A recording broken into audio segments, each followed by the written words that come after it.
Adventure Time is home to many strange things like knife storms, a giant psychopathic heart named Ricardio, an alternate dimension made of pillows, and of course, a super advanced ancient civilization hidden on Mars. And keeping in mind that it's a show known for being weird, today's topic takes the crown as one of the weirdest elements of Adventure Time. And if you read the title, you already know who we're talking about: Abraham Lincoln. In real life, Lincoln was the 16th president of the USA, and his list of achievements is impressive as he led the USA. During the Civil War, he abolished slavery, preserved the Union, modernized the economy, and strengthened the federal government, among other things. For all these reasons, and because he was a great orator and thinker, he is considered the best president in the history of the USA and was placed on the 1-cent coin. He died by assassination in 1865 when the war was coming to an end, and this event was one of the most important in the history of this country. Which makes it very, very, very strange to find this same illustrious gentleman as the King of Mars in the post-apocalyptic future of Adventure Time, which takes place almost 1200 years after his assassination at Ford's Theater. I mean, it's so ridiculous that the most logical thing is that it's just something weird, because it is Adventure Time after all. But even though it seems quite absurd, Adventure Time tends to be fairly consistent, and if we pay attention, we will realize that there is a very strange hidden story behind the King of Mars, and that he wasn't put there just because. It is indeed the same Abraham Lincoln who was president of the USA more than 1,000 years ago. By the way, this video will contain major spoilers for the episodes Orgolorg and Sons of Mars, as well as minor spoilers for other episodes. Consider yourself warned. Our mystery today begins with the 4th season episode titled Sons of Mars, in which the Magic Man swaps his appearance with Jake to avoid being judged for his crimes, and as a result, Jake is taken to Mars by Grob Gob Glob Grodd. This four-faced dude, whom we will call Glob from now on because his full name is too long to say. For the next 10 minutes, Finn goes to Mars to rescue Jake from certain execution using a transporter in the Magic Man's house. And here we have our first real glimpse of Martian civilization, and especially its king, Abraham Lincoln. Finn tries to enter the dome, where Jake, appearing as the Magic Man, is being accused of the wizard's crimes against Mars. The King of Mars gives him 2 options for death, one by total annihilation from being struck with the Wand of Payment, and the other is to be turned into space dust. But the king is interrupted by Finn, who attacks Glob, and his attack causes the wand to fall, accidentally killing Jake, and then this happens.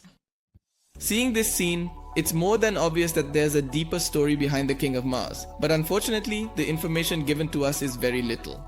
In fact, his only other major appearance throughout the series was actually in the Adventure Time pilot, a short episode that initially served as a preliminary conceptual concept for what would later become the series, and leaned much more into absurdism. In the pilot, Finn is frozen by the Winged King, and this transports his mind through time and to Mars, where he encounters a gigantic Abraham Lincoln with a glowing head like a saint, who tells him that he has to believe in himself, which brings Finn back to the present, or Penn, as he was called in that conceptual pilot. This obviously doesn't fit into the continuity of the series, so it doesn't count for our research today, but it did make me realize something. In the pilot, Finn calls him Abraham Lincoln, but in the series, no one refers to him by that name, only as the King of Mars or His Majesty, which brings up the possibility that, knowing that the history of Adventure Time is quite different from ours, Abraham Lincoln as we know him never existed and he was always the King of Mars or something like that. But we know that President Abraham Lincoln existed in Adventure Time and was a historical figure. To begin with, towards the end of the episode, the crystals have power. In the original version, if Jake had 1 cent for every time someone went crazy with magical energy, he would be Abraham Lincoln, which confirms that he was a real historical figure and the same man who appears on the penny. Additionally, in some episodes such as Business Time or Davy, we can see a video game where 2 Abraham Lincolns are playing football. The name of this video game, revealed in the app that Cartoon Network made for BMO in 2013, is Pro Football 1861. 1861 is indeed the year Lincoln was inaugurated as president, which actually indicates to us that Lincoln lived during that same period, being inaugurated in 1861. In fact, Marceline's Etopa has a photo with Abraham Lincoln hanging in Return to the Nightosphere, which again confirms that he is a very important figure.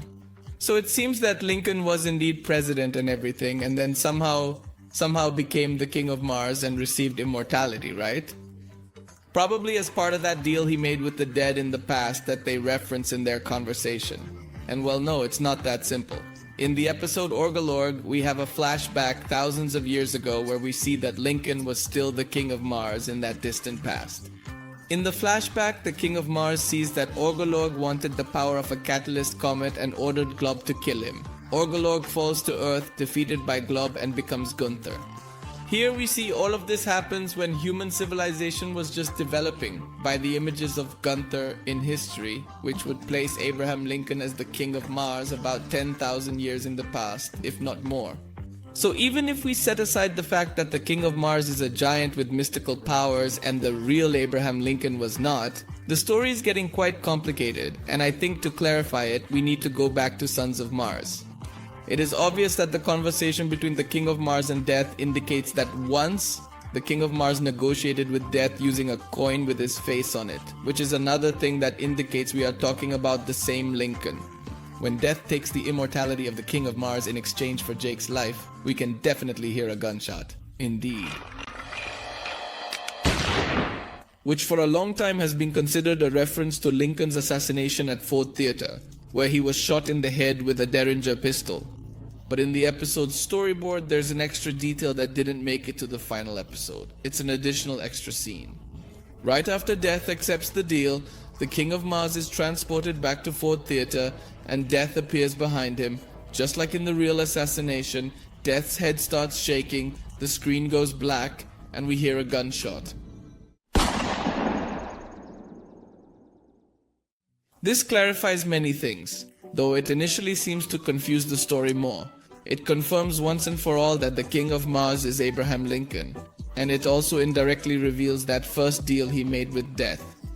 A very important detail is that Lincoln gives up his immortality, not his life, and Death returns him to his original moment of death, which means that the initial deal was made there, at Ford Theater, and in this way, Death is reclaiming the immortality it once left to Abraham Lincoln.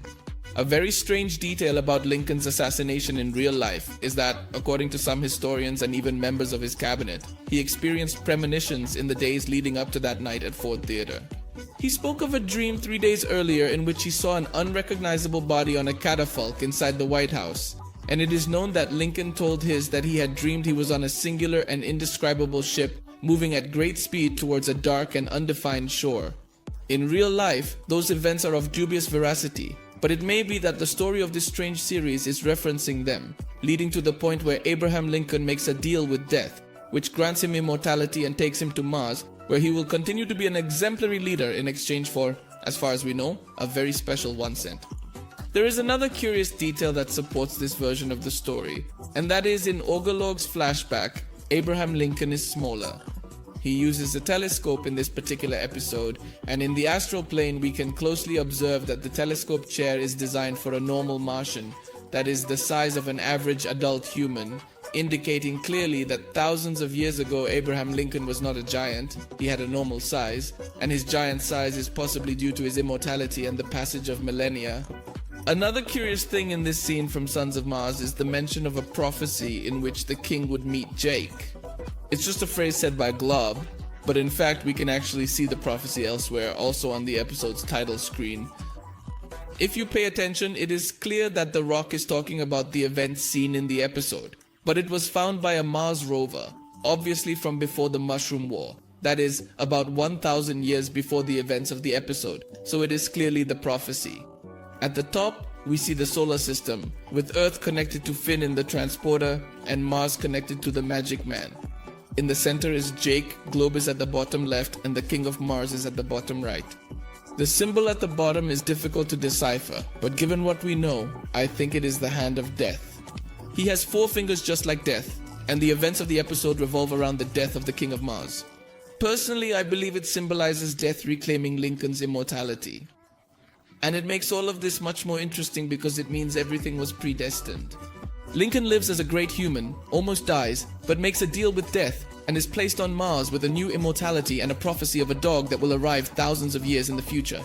The events of Children of Mars occur, And in the end, Lincoln returns to Ford Theater to die as he was originally supposed to, after thousands and thousands of years leading a utopian civilization. In my opinion, this perfectly wraps up our mystery for today. And while it would be great to have more information, it's a very good conclusion, which is why it frustrates me a lot that we still have two loose ends. First, in the original English version, Lincoln uses late 20th century Buddhist expressions and speaks very differently from his official 19th century speeches. And second, the penny that Lincoln has is clearly from the 21st century, something we obviously know because we can see its date of manufacture. There are two particular details that indeed perplex me a lot because they are very specific to be accidental, but they don't actually fit anywhere in the narrative. Maybe the penny is important because it is the last surviving penny from the Mushroom War or something like that. Since we know the war happened in the 21st century, and since Lincoln is magical, he could have gone to retrieve it. But the specific detail about his way of speaking is very strange. It almost seems to tell us that he is originally from the 20th century, which is simply impossible, unless we also theorize that he is a time traveler or something like that. In the end, we will need much more information to figure out what this is all about, but this last part seems to indicate that there is much more to this story than just a deal with death, unless of course this deal included a time machine. So I hope you enjoyed this strange video. Give it a like if you did, subscribe for more videos like this, and I'll see you in the next video. Goodbye.